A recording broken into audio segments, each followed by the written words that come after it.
Hi student, welcome to the Statecraft IS Academy. ಒಂದು ವಾರದಲ್ಲಿ competitive exam ಅಲ್ಲಿ ತುಂಬಾ ಬೆಳವಣಿಗೆಗಳಾಗಿದೆ. ನಿನ್ನೆ ಬಿಟ್ಟಂತ ಕೆಇ, ಎಫ್ಡಿಎ ಪ್ರೊವಿಷನಲ್ ಲಿಸ್ಟ್ ಇರ್ಬೋದು. ಹಾಗೆ 5 ವರ್ಷ ಏಜ್ ರಿಲ್ಯಾಕ್ಸೇಷನ್ ಕೊಟ್ಟಿದ್ದಾರೆ ಸ್ಟೂಡೆಂಟ್ಗೆ. ಹಾಗೆ ಮೊನ್ನೆ ಜನವರಿ 20 ಅಲ್ಲಿ ಹೈಕೋರ್ಟಿನ ಕೆಲವೊಂದು ಆದೇಶ ಇರ್ಬೋದು. ಅದ್ರ ಜೊತೆ ಶಿಕ್ಷಕರ ನೇಮಕಾತಿಯಲ್ಲಿ ಕೆಲವೊಂದು ರೂಲ್ಸ್ ಗಳನ್ನು ಕೂಡ ಚೇಂಜ್ ಮಾಡಿದ್ದಾರೆ ಅಲ್ವಾ. ಒಂದೊಂದಾಗಿ ನೋಡ್ತಾ ಹೋಗೋಣ. ಓಕೆ, ಮೊದಲನೇದಾಗಿ ನಾವು ಹೈಕೋರ್ಟ್ ಜಡ್ಜ್ಮೆಂಟ್ ಬಗ್ಗೆ ನೋಡಿದಾಗ, ಓಕೆ, ಇದೆಲ್ಲ ಆಲ್ಮೋಸ್ಟ್ ಅಪ್ಡೇಟ್ ಆಗಿರ್ತೀರಾ ಅನ್ಕೊಳ್ತೀನಿ. 50% ಮೀಸಲಾತಿಗೆ ನೀವು ನೇಮಕಾತಿಯನ್ನ ಮಾಡ್ಬೋದು ಅಂತ ಹೈಕೋರ್ಟ್ ಅವರು ಆದೇಶ ಕೊಟ್ಟಿದ್ದಾರೆ. ಬಟ್ ಯಾವುದೇ ಕಾರಣಕ್ಕೂ 56% ಏನು ಇಂಟರ್ ರಿಸರ್ವೇಶನ್ ಆಗಿ 56% ಆಗಿತ್ತಲ್ಲ, ಅದ್ರ ಮೇಲೆ ಯಾವುದೇ ಕಾರಣಕ್ಕೂ ನೇಮಕಾತಿ ಮಾಡಬಾರ್ದು ಅಂತ ಕೂಡ ಆದೇಶ ಕೊಟ್ಟಿದ್ದಾರೆ. ಸರ್ಕಾರದ ಒಂದು ದಡ್ಡತನದಿಂದ ಸ್ಟೂಡೆಂಟ್ಗೆ ಮೆಂಟಲಿ ಅಂಡ್ ಫಿನಾನ್ಷಿಯಲಿ ತುಂಬಾ ಪ್ರಾಬ್ಲಮ್ ಆಗ್ತಾ ಇದೆ, ಇದು ಒಪ್ಕೊಳ್ಳುವಂತ ಸತ್ಯನೇ.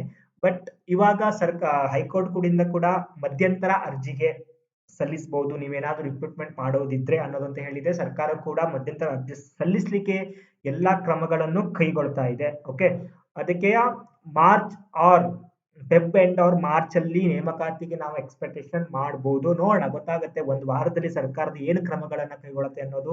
ನಿನ್ನೆ ಕೂಡ 5 ವರ್ಷ ಏಜ್ ರಿಲ್ಯಾಕ್ಸೇಷನ್ ಕೂಡ ಕೊಟ್ಟಿದೆ ಅಲ್ವಾ, ಕ್ಯಾಬಿನೆಟ್ ಇಂದ ಕ್ಲಿಯರ್ ಆಗಿದೆ ಅದನ್ನೆಲ್ಲದು. ಸೊ ಇದು ತುಂಬಾ ಖುಷಿ ಪಡುವಂತ ವಿಷಯನೇ. ಬಟ್ ಆದ್ರೆ ಕೇವಲ ಏಜ್ ರಿಲ್ಯಾಕ್ಸೇಷನ್ ಮಾಡೋದ್ರಿಂದ ಮಾತ್ರ ಇದು ಪ್ರಾಬ್ಲಮ್ ಸಾಲ್ವ್ ಆಗೋಗಲ್ಲ. ಯಾವಾಗ ಅವರು ನೇಮಕಾತಿಯನ್ನ ಸ್ಟಾರ್ಟ್ ಮಾಡ್ತಾರೋ ಅವಾಗ ಮಾತ್ರ ಸ್ಟೂಡೆಂಟ್ಗೆ ತುಂಬಾ ಬೆನಿಫಿಟ್ ಆಗತ್ತೆ ಅನ್ನೋದು ನನ್ನ ಒಪಿನಿಯನ್.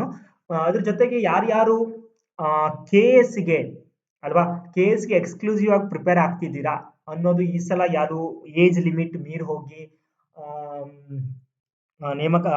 ಅಂದ್ರೆ ಎಕ್ಸಾಮ್ಗೆ ಪ್ರಿಪೇರ್ ಅಂದ್ರೆ ನೆಕ್ಸ್ಟ್ ಏಜ್ ಲಿಮಿಟ್ ಮೀರಿ ಹೋಗಿ ಈ ಅಟೆಂಪ್ಟ್ ಅನ್ನ ಕಳ್ಕೊಂಡಿದ್ರಿ, ಪ್ರಿಲಿಮಿನರಿ ಕ್ಲಿಯರ್ ಆಗಿಲ್ಲ, ಅವ್ರು ಮೇನ್ಸ್ ಚೆನ್ನಾಗಿ ಮಾಡಿಲ್ಲ ಅಂದ್ರೆ ಅವರಿಗೆ ಇನ್ನೊಂದು ಚಾನ್ಸಸ್ ಸಿಕ್ಕಿದೆ ಅಂತ ಅನ್ಕೊಳ್ತೀನಿ.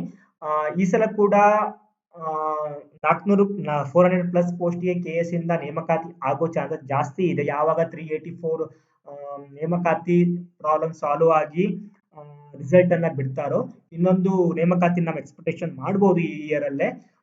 ಇವಾಗ ಸದ್ಯಕ್ಕೆ ಇರುವ ರೂಲ್ಸ್ ಪ್ರಕಾರ GM ಅವ್ರಿಗೆ 38 ಇತ್ತು, ಪ್ರವರ್ಗ 2A 2B 3A 3B ಅವರಿಗೆ 41 ವರ್ಷ ಇದ್ವು. ಹಾಗೆ SC ST ಮತ್ತೆ ಕೆಟಗರಿ 1ಗೆ 43 ವರ್ಷ ಇದ್ವು. ಇವಾಗ 5 ವರ್ಷ ಏಜ್ ರಿಲ್ಯಾಕ್ಸೇಷನ್ ಕೊಟ್ಟಿರೋದ್ರಿಂದ ಇವಾಗ GM ಅವ್ರಿಗೆ 43 ಆಗಿದೆ. ಹಾಗೆ ಪ್ರವರ್ಗ 2A 2B 3A 3B ಅವ್ರಿಗೆ 46 ಆಗಿದೆ. ಹಾಗೆ SC ST ಮತ್ತೆ ಕೆಟಗರಿ 1 ಅವ್ರಿಗೆ 48 ಆಗಿದೆ. ಓಕೆ, ಯಾರು ಕೆ.ಎಸ್.ಗೆ ತುಂಬಾ ತಲೆಲಿಟ್ಟುಕೊಂಡು ಓದ್ತಾ ಇದ್ರೋ ಅವರು ಪ್ರಿಪರೇಷನ್ ನ ಸ್ಟಾರ್ಟ್ ಮಾಡಬಹುದು, ಅವ್ರಿಗೆ ಇನ್ನೊಂದು ಅಟೆಂಪ್ಟ್ ಚಾನ್ಸಸ್ ಸಿಗತ್ತೆ. ಓಕೆನಾ.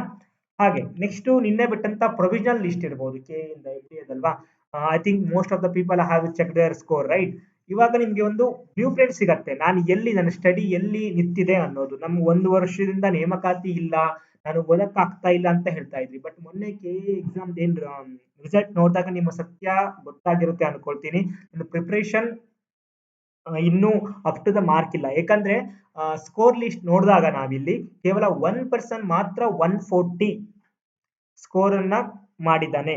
ಕೇವಲ 10,000 ಜನ ಮಾತ್ರ 35% ಸ್ಕೋರ್ ಅನ್ನ ಪಡ್ಕೊಂಡಿದ್ದಾರೆ. ಇದರಲ್ಲೇ ಗೊತ್ತಾಗತ್ತೆ ನಮ್ದು preparation up to the mark ಇಲ್ಲ. ಓಕೆ, ಇನ್ನು ಕಾಂಪಿಟೇಟಿವ್ ನ ಬೀಟ್ ಮಾಡ್ಲಿಕ್ಕೆ ನಾವ್ ಇನ್ನೂ ಚೆನ್ನಾಗಿ ಓದ್ಬೇಕಂತ ತಲೆಯಲ್ಲಿ ಇಟ್ಕೊಳ್ಳಿ. ಈಗ ನೇಮಕಾತಿ ಆಗ್ತಾ ಇಲ್ಲ, ಕೋರ್ಟ್ ಕೇಸ್ ಇದಾಗ್ತಿದೆ ಅದಾಗ್ತಿದೆ, ಬೇರೆಯವ್ರು ಏನೋ ಹೇಳ್ತಾರೆ, ಇನ್ನು 1 ವರ್ಷ ಬೇಕು ರಿಕ್ರೂಟ್ಮೆಂಟ್ಗೆ, ಅದೆಲ್ಲ ತಲೆಯಲ್ಲಿ ತೆಗೆದು ಹಾಕಿದ್ ಬಿಟ್ಟು ಜಸ್ಟ್ ಎಕ್ಸಾಮ್ಗೆ ನಾನು ಯಾವ್ಯಾವ ಸಬ್ಜೆಕ್ಟ್ ಅಲ್ಲಿ ಇಂಪ್ರೂವ್ ಮಾಡ್ಕೊಳ್ಬೇಕು, ಎಷ್ಟು ಇನ್ನೂ ಜಾಸ್ತಿ ಓದ್ಬೇಕು, ಯಾವ ಟೆಸ್ಟ್ ಸೀರೀಸ್ ಅನ್ನ ಬಿಡಿಸ್ಬೇಕು, PYQs ಅನ್ನ ಕಂಪೈಲೇಷನ್ ಮಾಡ್ಕೊಳ್ಳಿ. ಒಂದ್ ಕಡೆ ನಮ್ಮ ಇನ್ಸ್ಟಿಟ್ಯೂಷನ್ ಇಂದ ಕೂಡ PYQ ಡೈರೀಸ್ ಅಂತ ಒಂದು ಸೀರೀಸ್ ಕೂಡ ಸ್ಟಾರ್ಟ್ ಮಾಡಿದ್ದಾರೆ. ಅದ್ರನ್ನ ಯಾವಾಗ ಅಪ್ಡೇಟ್ ಮಾಡ್ತಾರೋ ಅದನ್ನ ತಪ್ಪದೆ ನೋಡಿ. ಜಾಸ್ತಿ PYQs irrespective of any examination, UPS ಇಂದ ಇರ್ಬೋದು, KE ಇರ್ಬೋದು, ಅಥವಾ ಬೇರೆ ಸ್ಟೇಟ್ ಲೆವೆಲ್ ಇಂದ ಎಲ್ಲಾ PYQs ಅನ್ನು ಕೂಡ ಒಂದ್ ಕಡೆ ಕಂಪೈಲ್ ಮಾಡಿಬಿಟ್ಟು ಆದಷ್ಟು ಸಾಲ್ವ್ ಮಾಡಿ. ಓಕೆ, ಜಾಸ್ತಿ ಸ್ಕೋರ್ ಮಾಡಿ ಟ್ರೈ ಮಾಡಿ. ಆಲ್ರೆಡಿ ನಿಮಗೆ ಗೊತ್ತಾಗಿರುತ್ತೆ ನಾನು ಎಷ್ಟು ಸ್ಕೋರ್ ಮಾಡಿದೀನಿ ಅಂತ FDAದಲ್ಲಿ ಅಲ್ವಾ, ಅದು ಗೊತ್ತಾಗುತ್ತೆ. ಸೊ ಅದ್ರ ಬಗ್ಗೆ ಜಾಸ್ತಿ ಫೋಕಸ್ ಮಾಡಿ. ಅದಾದ್ಮೇಲೆ ಶಿಕ್ಷಕರ ನೇಮಕಾತಿ ಬಗ್ಗೆ. ಓಕೆ, ಯಾರ್ಯಾರು ಟೀಚರ್ ರಿಕ್ರೂಟ್ಮೆಂಟ್ಗೆ ತುಂಬಾ ಎಕ್ಸ್ಕ್ಲೂಸಿವ್ ಆಗಿ ಓದ್ತಾ ಇದ್ದಾರೋ ಅವ್ರಿಗೊಂದು ಸಿಹಿ ಸುದ್ದಿ ಕೂಡ ಹೌದು. ಆದಷ್ಟು ಈಗ ಏನು ರಿಕ್ರೂಟ್ಮೆಂಟ್ ಇಶ್ಯೂ ಸಾಲ್ವ್ ಆಗತ್ತೆ, ನೇಮಕಾತಿ ಇಶ್ಯೂ ಏನು ಸಾಲ್ವ್ ಆಗತ್ತಲ್ವಾ, ಮೊದಲೇ ನೇಮಕಾತಿ ಆಗುವುದೇ ಶಿಕ್ಷಕರ ನೇಮಕಾತಿ. ಓಕೆ, ಈ ಕೆಲವೊಂದು ರೂಲ್ಸ್ ಚೇಂಜಸ್ ಪ್ರಕಾರ ಇಟ್ಸ್ ಅ ಡ್ರಾಫ್ಟ್ ರೂಲ್ಸ್, ನಾವು ಇನ್ನೂ ಫೈನಲೈಸ್ ಆಗಿಲ್ಲ, ಬಟ್ ಇದೇ ಫೈನಲೈಸ್ ಆಗತ್ತೆ. ಓಕೆ, ರಾಜ್ಯ ಪತ್ರದಲ್ಲಿ ಕರಡು ನಿಯಮ ಪ್ರಕಾರ ಇದು ಮೆನ್ಷನ್ ಮಾಡಿದ್ದಾರೆ ಆಲ್ರೆಡಿ. CET-ಯಲ್ಲಿ 35 ಇತ್ತು, ಈಗ 70 ಕೊಟ್ಟಿದ್ದಾರೆ ಹೊಸ ನಿಯಮ ಪ್ರಕಾರ. TET-ಯಲ್ಲಿ 15 ಅಂಕ ಇದ್ವು, ಇವಾಗ 20 ಮೆನ್ಷನ್ ಮಾಡಿದ್ದಾರೆ. B.Ed ಅಲ್ಲಿ 25 ಇದ್ವು, 8 ಮಾಡಿದ್ದಾರೆ. PUC-ಯಲ್ಲಿ 25 ಇದ್ದು, ಇವಾಗ 2 ಮಾಡಿದ್ದಾರೆ. ಓಕೆ, 6ರಿಂದ 8ನೇ ತರಗತಿಯವರಿಗೆ HSTR ಅಂತ ಬಂದಾಗ HS ಮತ್ತು GPSTR ಅಲ್ಲಿ CET-ಗೆ 35 ಇದ್ವು, 70 ಆಗಿದೆ. TET-ಗೆ 15 ಇದ್ದು 20 ಆಗಿದೆ. B.Ed 25 ಇದ್ದು 2 ಆಗಿದೆ. ಪದವಿದು 25 8 ಆಗಿದೆ. Okay, these are the rules change ಮಾಡಿದ್ದಾರೆ ಗೌರ್ಮೆಂಟ್ ಇಂದ.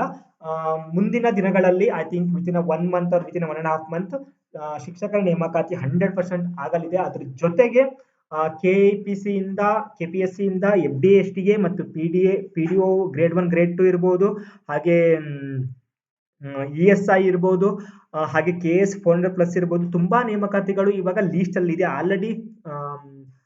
ಆರ್ಥಿಕ ಇಲಾಖೆ ನಮೂದನೆ ಕೂಡ ಪಡ್ಕೊಂಡಿದೆ. ಸೊ ಅದಕ್ಕೆ ನೀವು ಜಾಸ್ತಿ ಫೋಕಸ್ ಮಾಡಿರ್ಬೇಕಾಗಿರೋದು ಸ್ಟಡಿ ಮೇಲೆ ಮಾತ್ರ ಮಾಡಿ. ಯಾವುದೇ ಕಾರಣಕ್ಕೂ ಯಾವುದೇ ರೂಮರ್ಸ್ ಮೇಲೆ ನೀವು ಫೋಕಸ್ ಮಾಡ್ಲಿಕ್ಕೆ ಹೋಗಬೇಡಿ. ಸದ್ಯಕ್ಕೆ ಇವಾಗ ಕೋರ್ಟ್ ಇಂದ ಕೂಡ, ಸುಪ್ರೀಂ ಕೋರ್ಟ್ ಅಲ್ಲಿ ಮಧ್ಯಪ್ರದೇಶದ ರಿಸರ್ವೇಶನ್ ಇಶ್ಯೂ ಕೂಡ ಕೇಸ್ ನಡೀತಾ ಇದೆ. ಆಲ್ರೆಡಿ ನಿನ್ನೆಯಿಂದ ಹಿಯರಿಂಗ್ ಸ್ಟಾರ್ಟ್ ಆಗಿದೆ. ಸೊ ಅದ್ರ ಬೇಸಸ್ ಮೇಲೆ ನಮ್ಮ ಕರ್ನಾಟಕ ಹೈಕೋರ್ಟ್ ಕೂಡ ತೀರ್ಪು ಕೊಡುವ ಚಾನ್ಸಸ್ ಜಾಸ್ತಿ ಇದೆ. ಸೊ ನೋಡೋಣ, ಇನ್ನು 120 ಡೇಸ್ ಅಲ್ಲಿ ನಮಗೆ ಒಂದು ಕನ್ಕ್ಲೂಷನ್ ಬರ್ಬೋದು. ನಾವು ಸರ್ಕಾರದಿಂದ ಕೂಡ ಮಧ್ಯಂತರ ರಾಜ್ಯದಲ್ಲಿ ಕೂಡ ಎಲ್ಲ ಕ್ರಮಗಳನ್ನು ಕೈಗೊಳ್ತಾ ಇದೆ. ವಿತಿನ್ 1 ವೀಕ್ ಅಲ್ಲಿ ನಮ್ಗೆ ಅಪ್ಡೇಟ್ ಬರುತ್ತೆ ಎಲ್ಲಾನು. ಸೊ ಅದಕ್ಕೆ ಮೆಂಟಲಿ ಸ್ಟ್ರೆಸ್ ತಗೊಳ್ಳದೆ, just focus on study. Okay, all the best student. Thank you.